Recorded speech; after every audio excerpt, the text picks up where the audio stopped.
Had Mike Pence had the courage to send it back to the legislatures, you would have had a different outcome, in my opinion. Is that what you told him to do, the vice president? I didn't tell him to do anything. What did you want him to do? I thought that the election was rigged. I think that when you have more votes than you had voters, I think that the vice president of the United States must protect the Constitution of the United States, right? And it says very, very clearly, protect the Constitution of the United States. I don't believe he's just supposed to be a statue who gets these votes from the states and immediately hands them over. And that's, if you see fraud, then I believe you have an obligation to do one of a number of things. Thomas Jefferson took the votes, okay, just so you know. So I said, Mike, you can be Thomas Jefferson, or you can be Mike Pence. All right. That's brand new audio from our next guest interview with former President Trump at Mar-a-Lago. And joining us now is the co-author of the book, I Alone Can Fix It, Donald J. Trump's Catastrophic Final Year, Philip Rucker. He is senior Washington correspondent and for the Washington Post and political analyst for MSNBC and NBC News. Phil, I just want to first ask you what you were thinking when he was talking there about Mike Pence and Thomas Jefferson. I just want to know what was going through your head. Well, first of all, Mika, I was thinking this is not constitutional, what President Trump wanted Pence to do. But it was also a really odd way for him to be talking about a vice president who we all watched with our own eyes for 4 years as the loyal, steadfast, sycophantic sidekick. I mean, one of the reasons why Trump picked Pence in the first place to be on the ticket in 2016 is because Pence was like a statue. He would just stand there over Trump's shoulder, smiling, looking adoringly, approving of everything that Trump said and did. And yet on January 6th, that seemed to be the breaking point for Pence. And it's just ironic that what Trump expected from him that day at the Capitol was to be a statue at the moment when he couldn't be. And the reward for all that loyalty was a mob moving through the Capitol, chanting, hang Mike Pence. In the conversation, Phil, your co-author Carol Leonnig asked the former president point blank what he wanted to happen when he encouraged those crowds to march on the Capitol. In his answer, Trump suggested Capitol Police somehow were responsible for what happened that day by allowing the crowds into the building. Let's listen to the tape. There was a loving crowd, too, by the way. There was a lot of love. I've heard that from everybody. Many, many people have told me. That was a loving crowd. And, you know, it was too bad. It was too bad that got, you know, that they did. There were just some my statement.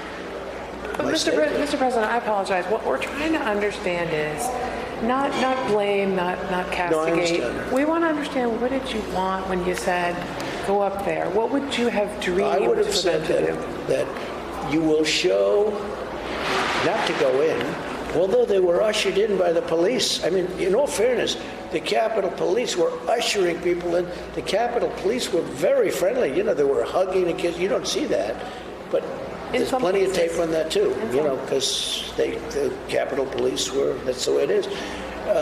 But I mean, personally, what I wanted is what they wanted. Disgraceful, Phil, and insulting to the legacy of all those officers we've seen in video after video after video, trying to hold the line, being assaulted by Trump supporters, sometimes with American flags, being beaten in at least one case to the inch, within an inch of his life. But central, it's important to hear that tape because it's central to the argument we've heard on other networks, that we hear online, that we hear from people who say, you know, the media has kind of blown this out of proportion. It wasn't as bad as it appears, as we've all seen with our own eyes. That's right, Willie. That comment from the former president is a complete and wholesale distortion of the truth. We all watched this unfold. There was not love in that crowd. There was hate. There was violence. There was a desire to find and then to hang the vice president, Mike Pence. That was an ugly, harrowing day in Washington and for this country. And it was just chilling for me and Carol to hear Trump several months later describe it in that way, as a loving crowd, and then to say what he wanted as the president. You know, he swore an oath to protect this country. To hear him say what he wanted was what they wanted. Well, what they wanted was to sack the Capitol overturn democracy and hang the vice president. Yes. Putting justices on the Supreme Court was a point of pride for Donald Trump during his administration. But his views about the High Court have clearly changed because of the election. Take a look. I needed better judges. The Supreme Court was afraid to take it.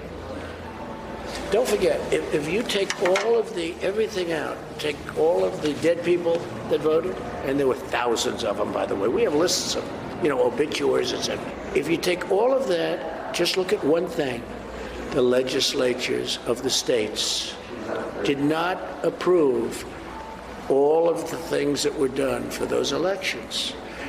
And under the Constitution of the United States, they have to do that. And the Supreme Court, they didn't find fact. Don't forget, they didn't say, well, we disagree. They said, we're not going to hear the case. I'm very disappointed in the Supreme Court.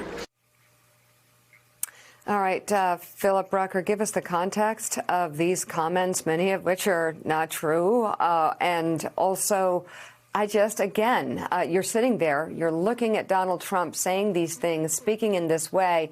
What are you thinking? I'm looking at someone who is ... Finish the sentence for me. Someone who's living in his own head, has no grasp on reality, won't accept what actually happened.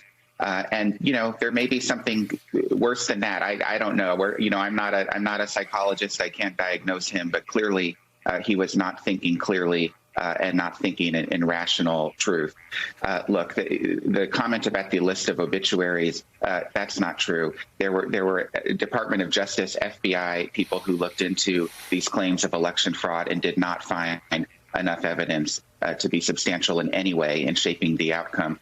And what he's talking about there with the legislatures is he wanted on January 6th for Pence and for the Congress to send the Electoral College counts back to the state legislatures in a number of key states, Arizona, Pennsylvania among them. And his grand plan was that Republican allies in those state legislatures would then somehow be able, through some shenanigans in those state capitals, to be able to send a different slate of electors back to Washington to the Electoral College, who could then somehow vote in Trump instead of Biden, despite the popular vote totals in those states. It's a preposterous plan. It's certainly not constitutional. It's not legal. It's what Trump imagined. It's what he wanted Pence to do. And of course, it's not what happened, because on January 20th, Biden was sworn in. Hey, Phil, two questions for you. Beyond the pressure he put on his vice president, tell us a little bit what you found in reporting your book about how Trump intended to use the levers of government to try to overturn the results of the election. And then secondly, while there with him in this interview, did you get any sense, did you give any tip his hand, any foreshadowing as to what his future plans might be? Do we think we will see him again run for president in 2024?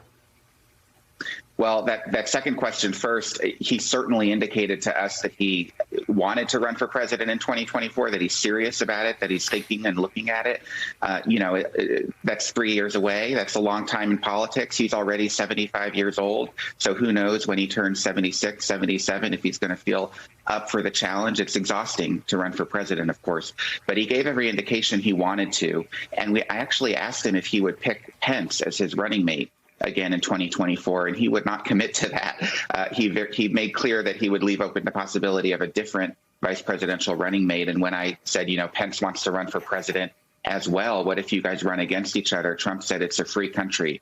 So that's a clear change in his thinking than when he was in office. And to your first point, Trump wanted to use every power that he could in the government to try to overturn the results, including pressuring the Attorney General, Bill Barr, and later the acting Attorney General, Jeffrey Rosen, to try to investigate fraud. And by investigate, what he wanted them to do was find evidence, come up with something that they can claim as evidence for this widespread voter fraud that Trump imagined had existed. The evidence didn't exist, but Trump put that pressure on the Justice Department and on other branches of the government to the point where the chairman of the Joint Chiefs of Staff, Mark Milley, feared he could actually use the military in some sort of a coup to hold on to power. It was a very real danger to those at the top levels of the Pentagon, and they were trying to guard against any sort of rash, irrational action that the president might have taken in those final days.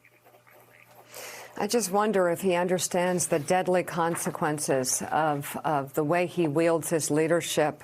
People went to the Capitol to commit acts of violence against our leaders and our democratic process in his name.